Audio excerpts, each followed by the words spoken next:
All right, here with Coach Pearson. Coach, you want to start with an opening statement? I thought you got to give Ferris a lot of credit. You can see why they're one of the top teams in the country. They came in here and played, I thought, a terrific road game.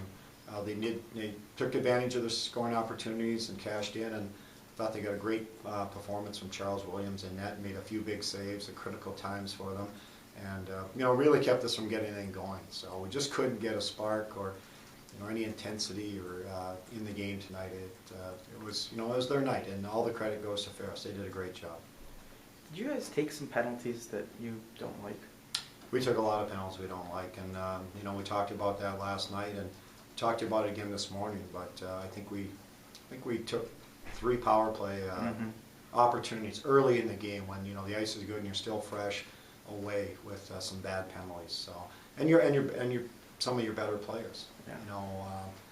And we can't have that. We haven't had that this year. I don't know why this weekend we got into some of that, because we haven't had that really for a long time. All year we've been very disciplined. So really disappointed about that. And you can't give a team like Ferris an early 4-on-3 advantage like they did, and they scored. And then from that point on, they did a real good job of locking down.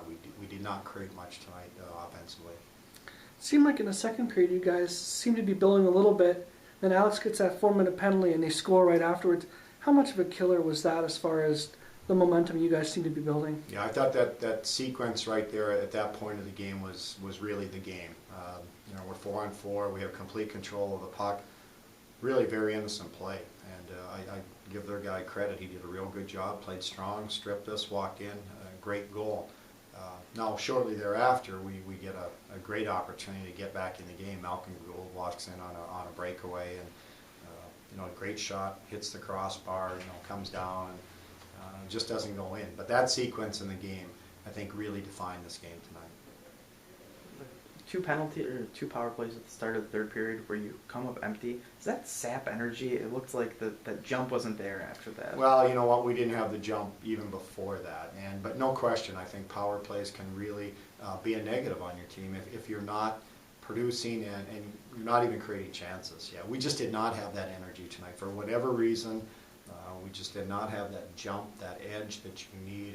And obviously we had some opportunities, those 2 power plays to get back in the game, but we just could not get anything going. Part of it's their team, obviously, but a lot of it was with us. We just couldn't manufacture any type of offense or sustain any in their zone, even on the power plays, and consequently that does take a lot away from your team. Your frustration builds, from that, and you can see it and you can feel it.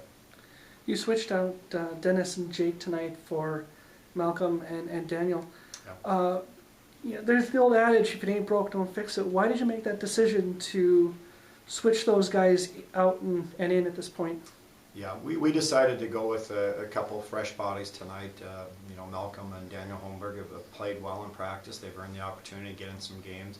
I just did not feel, Dennis and Jake, maybe have not helped us out offensively or played as well as of late. So we told the team we're not going to be afraid to make changes, whether we're winning or losing, in any situation. So, but those 2 guys had more so that they had deserved an opportunity to play, and that's why I made those changes. It just didn't work out tonight. And what were your thoughts on how Jamie performed tonight? Well, he was fine. I think he was really not a factor in the game either way.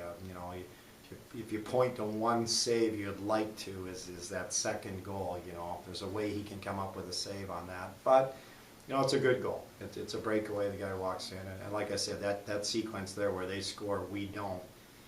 I thought really defined the game. But I don't think either goalie had a lot of saves tonight. It was an ugly game. There wasn't much going on in the game, and for a road team, they played a perfect road game. That's what you want. You want to come in and just take the crowd out of it, and just play good defense, take advantage of your scoring opportunities, and they did that, and hats off to them. You mentioned yesterday that Johnson's still working his way back to game sharpness. Was that apparent on that turnover there?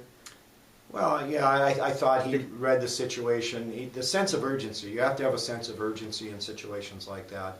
And, I don't know if he looked like he maybe whiffed on the puck a little bit. He's trying to make a play there when they're against the boards. I think he was trying to make a play down to his defenseman, and he whiffed on it, and the guy came in and stripped him and found the loose puck. But you have to have a sense of urgency, And what we call it is game management, puck management. You have to understand the situation that you're in and what's going on. He could have done a lot of things differently that would have obviously eliminated that scoring opportunity. But our defense has to understand the situation and back him up too. We just did not have any backup, and it was an unfortunate play at that time of the game. All right, thanks, Coach. Okay.